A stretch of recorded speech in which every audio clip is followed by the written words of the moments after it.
میں نے اپنے ملک کا کونا کونا دیکھا، اور میں نے جن گاؤں کے اور شہروں کے نام کبھی سنے نہیں تھے وہاں بھی جا کے حضور کا ذکر پاک کرنے کی اللہ نے مجھے توفیق عطا کی۔ میرا تجربہ بدلا، میری سوچ بدلی، میرا ذہن بدلا۔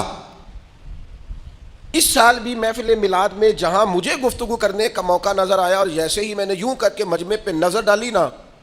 مجھے جوان زیادہ نظر آئے، مجھے سیاہ داڑھی والوں کے اندر جذبہ زیادہ نظر آیا، مجھے ان کی جوان آنکھیں حضور کی محبت میں بھیگی ہوئی دکھائی دی،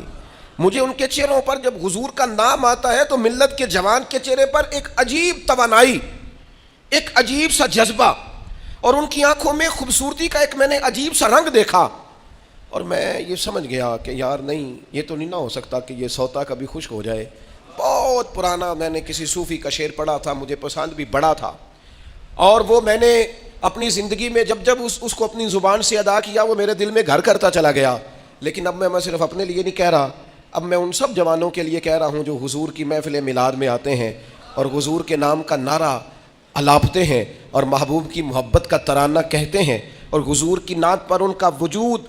ہلتا حرکت کرتا اور جھومتا ہے، ان سب کے لیے کہہ رہا ہوں کہ عشق لگا سی کھیڈاں کھیڈ دینوں،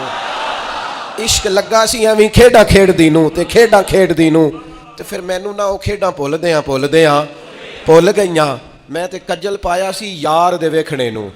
پھر وہ دی یاد وچ روندیاں ہی ڈول گئیاں۔ حیدر شاہ اس گلی کدے نہ رول دی، پر ہن رول دی رول گئیاں۔ میں ایک محفل میں سیڑھیاں چڑھ رہا تھا تو وہ نوجوان بہت زیادہ